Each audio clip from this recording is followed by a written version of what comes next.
Je n'avais que 12 ans quand je découvre le phénomène Goldorak, une série d'animation japonaise culte qui a marqué plusieurs générations. Le manga et le concept original de Goldorak ont été créés par Go Nagai. C'est un mangaka très prolifique qui est aussi à l'origine de nombreuses autres œuvres influentes comme Mazinger Z et Devilman. La série animée UFO Roboganizer a été diffusée pour la première fois au Japon le 5 octobre 1975 et s'est terminée le 4 avril 1976. Elle compte 74 épisodes.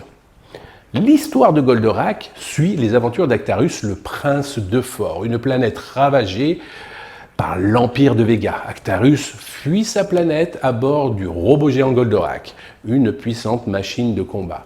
Il arrive sur Terre et s'y installe. Mais les forces de Vega, menées par le grand Stratégaire, le retrouvent et tentent d'envahir la Terre.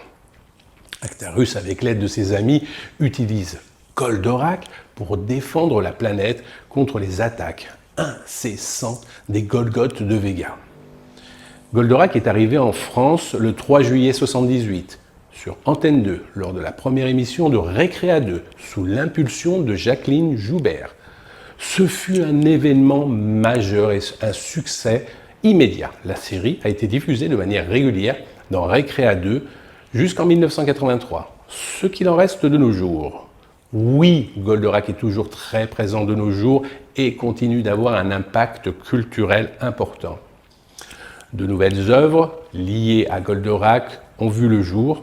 En 2021, une bande dessinée sobrement intitulée Goldorak a été publiée et a rencontré un grand succès. Il existe également un nouvel animé, Goldorak U, en production pour une sortie en 2024-2025.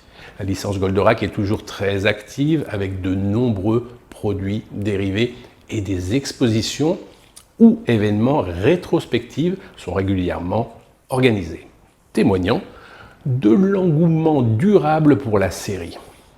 Comme mentionné précédemment, la série est disponible sur des plateformes de streaming, ce qui permet aux nouvelles générations de le découvrir. Goldorak est devenu un véritable phénomène de société en France et reste une icône de la culture populaire, en particulier pour la génération Goldorak qui a grandi avec le robot géant.